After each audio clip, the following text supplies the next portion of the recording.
કિસાન, એની દશા કેવી હતી?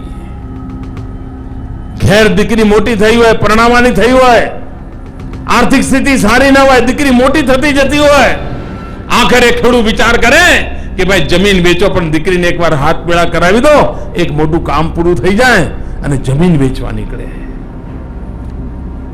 વીઘું 2 વીઘું જમીન વેચીને દીકરીના લગ્ન થાય એટલા માટે મથામણ કરતો હોય. બિચારો ઘેર ઘેર ભટકે, જમીનના પૂરતા પૈસા ન મળે, અને દીકરીના લગ્ન કેમ કરાવાય એની ચિંતા વધે. આખરે આખું ખેતર વેચી દેવું પડે, દેવું બી કરવું પડે, ત્યારે માંડ દીકરી પરણાવાય. આ દિવસો ખેડૂતોએ જોયેલા છે. આજે ખેડૂતને જમીન વેચવા નીકળવું પડે છે. અરે આજે તો ગુજરાતના ખેડૂતની સ્થિતિ એવી છે કે એના ઘેર ખાટલે બેઠો હોય અને મોટામાં મોટી ગાડી લઈને કોટ પેન્ટ ટાઈ વાળો આવે કે ભાઈ જમીન જોઈએ છે, તો ભલે ખેડૂત કે આજે જરા મૂડ નથી, મંગળવારે આવજો. આ ખેડૂતને ગૌરવપૂર્ણ જિંદગી ક્યાંથી મળી? અરે વિકાસ ના કર્યો તો જમીન જિંદગી ના મળે.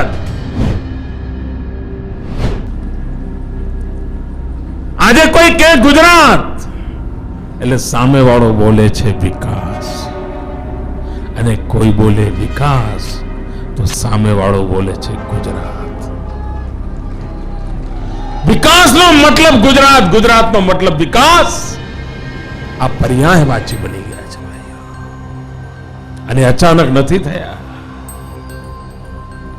આ 10 વર્ષની અંદર 21મી સદીનો પહેલો દાયકો એક સમૃદ્ધ ગુજરાતના સપના સાકાર કરવા માટેનો મજબૂત પાયા રૂપે બન્યો છે, અને એના કારણે ભવ્ય ઇમારતની સંભાવના પેદા થઈ છે. બહુ ઓછા લોકોનો અંદાજ હશે કે 10 વર્ષ પછીનું ભાવનગર કેવું હશે.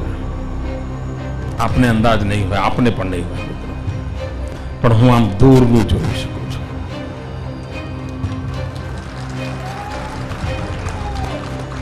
મેત્રા Dholera SIR special investment region, એનો પૂરેપૂરો લાભ કોઈને મળવાનો હોય ને તો મારી આ ભાવનગરની ધરતીને મળવાનો છે.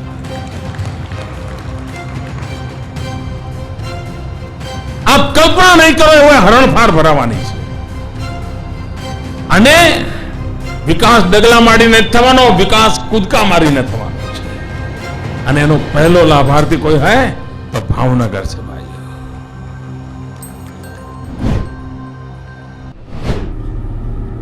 ઇમારતનો નકશો આજે અંદાજ કરવો એમના માટે મુશ્કેલ છે દોસ્ત.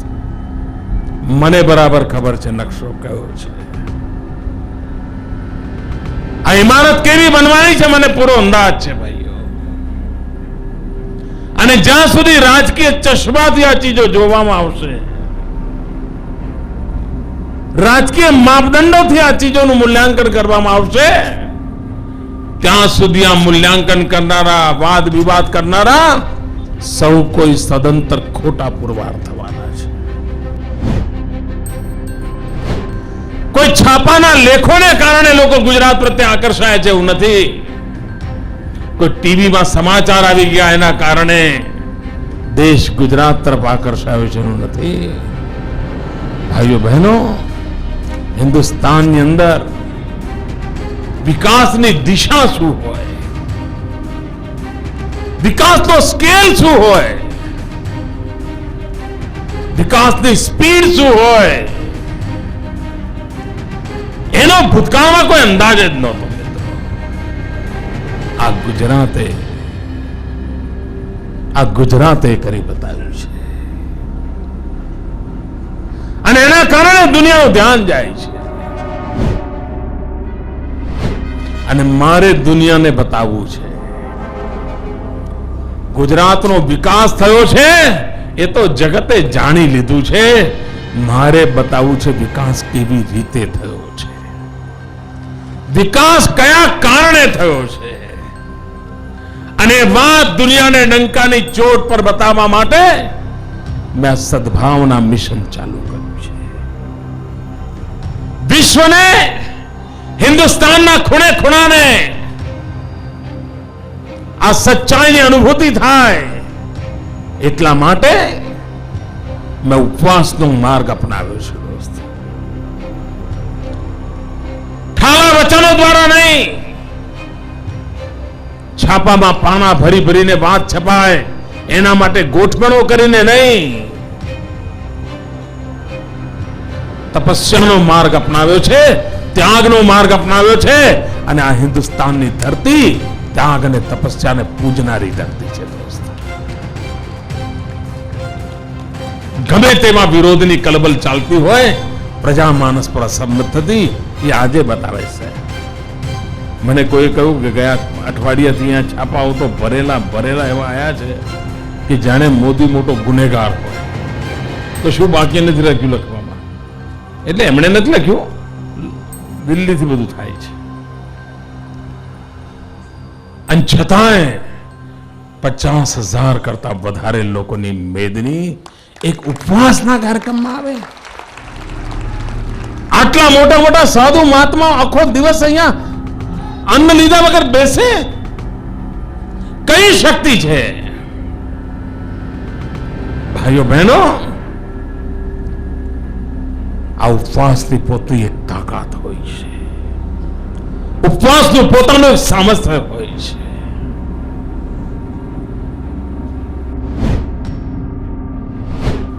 કે માત્ર ગુજરાતનો વિકાસ થયો છે એનો આનંદ ન લો, માત્ર ગુજરાતની વાહવાહી કરીને અટકી ન જાઓ. આપ ગુજરાતના રસ્તામાંથી કઈ જો શીખી શકતા હોય તો આટલું શીખો કે આપના રાજ્યમાંથી વોટ બેંકની રાજનીતિને જાકારો આપો. આ નેતાઓની છેતરપિંડીના ખેલ ચાલે છે ને, એમાંથી તમે રાજ્યને મુક્ત કરાવો. આ જાતિવાદના ઝેર વેચનાર લોકોને જાકારો આપો. એક જાતિને બીજી જાતિ સાથે લડાવવાની, એક ગામને બીજા ગામ સાથે લડાવવાની, એક ગામનો એક મોહલ્લો એક બાજુ તો બીજો મોહલ્લો બીજી બાજુ. એકની નવરાત્રીની ગરબી અહીં થાય તો બીજાની નવરાત્રીની ગરબી ત્યાં થાય, અને માઇક સેજ વધારે વાગ્યું હોય તો લાકડીઓ ઉડે. આ જે ખેલ ચાલ્યા છે એને દેશને બરબાદ કર્યો છે. ગુજરાત એમાંથી મુક્ત થયું છે, જાતિવાદના ઝેરમાંથી મુક્ત થયું છે, કોમવાદના મુસીબતોમાંથી મુક્ત થયું છે. અને એના કારણે આજે ચારે તરફ વિકાસ ચાલ્યો છે. ભાઈઓ બહેનો, વિકાસની દિશા કેવી હોય એના આધારે નક્કી થતું હોય છે. આપ વિચાર કરો, આજે ગુજરાતમાં આ ઔદ્યોગિક વિકાસની હરણફાળ ન ભરી હોત, આ ધોલેરા કોઈ સામેથી પૈસા આપે ને તોય તમે ધોલેરાની જમીન હાથ લગાવો. ભાઈ હાથ લગાવો, મને કહો તો. અરે ગાડી લઈને જવાય તો એમ કહો ભાઈ ટાયર ખરાબ થઈ જશે, એવી જમીનમાં જઈએ તો ટાયર બગડી જાય, ગાડી ખરાબ થાય, એના કરતા ટેક્સી લઈને જઈશું. એવી જગ્યા આજે લાખો રૂપિયા ભાવે થયા, લાખો કરોડો કરોડો રૂપિયા. એ પૈસા ખેડૂતના ઘરમાં જાય છે. ભાઈઓ, વિકાસ કરીએ તો આ રીતે થતો હોય છે. આ વિચાર કરો, ગુજરાતમાં ગાડીઓ બનાવનારા કારખાના આવી રહ્યા છે. એક સમય એવો હશે આ ગુજરાતમાં વર્ષે 50 લાખ ગાડી પેદા થશે. 50 લાખ ગાડી. અને એક ગાડી છે ને એ 10 જણનું પેટ ભરતી હોય છે. નાના મોટા અનેક પ્રકારના કામો હોય છે ગાડી બને. ઇવન દરજી પણ ખાલી ગાડીના સીટના કવર બનાવે ને તો હજારો દરજીઓના પેટ ભરતા હોય છે. ખાલી પંચર કરવા વાળા હોય ને ગાડી બને ને સાહેબ, હજારો પંચર કરવા વાળા જુદા જુદા ગામોમાં જ્યાં ગાડીઓ પહોંચે ને એના પેટ ભરાતા હોય છે. લાખો ડ્રાઈવરોના પેટ ભરાતા હોય છે. એક ગાડી 10 લોકોના પેટ ભરવાની તાકાત ધરાવતી હોય છે. 50 લાખ ગાડી આવે, આપ વિચાર કરી શકો હિન્દુસ્તાનના ખૂણે ખૂણે કેટલા લોકોને રોજગાર મળવાના છે. વિકાસ આવી. ભાઈઓ બહેનો, હિન્દુસ્તાન ભરમાં ઔદ્યોગિક વિકાસ થાય એટલે ખેતીની જમીન ઘટતી હોય છે. એક માત્ર ગુજરાત અપવાદ છે હિન્દુસ્તાનમાં કે જ્યાં ઉદ્યોગોનો પણ વિકાસ થયો અને ખેતી લાયક જમીનમાં 18 લાખ હેક્ટર નવી ભૂમિ ખેતી લાયક બની. આ માત્ર ગુજરાતમાં થયું છે.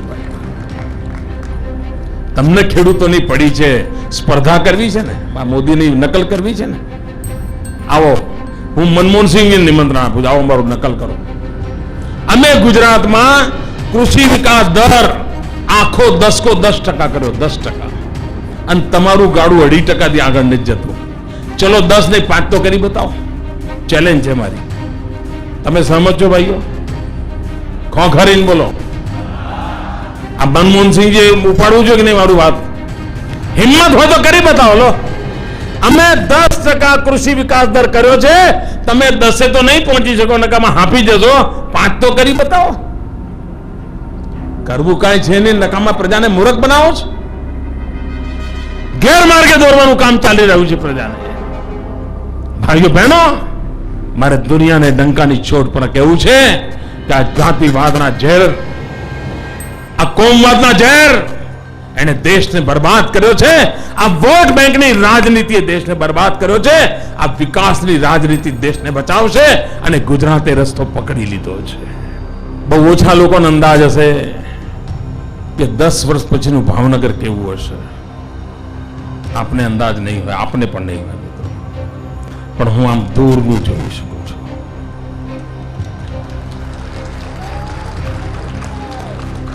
મિત્ર, Dholera SIR special investment region, એનો પૂરેપૂરો લાભ કોઈને મળવાનો હોય ને તો મારી આ ભાવનગરની ધરતીને મળે.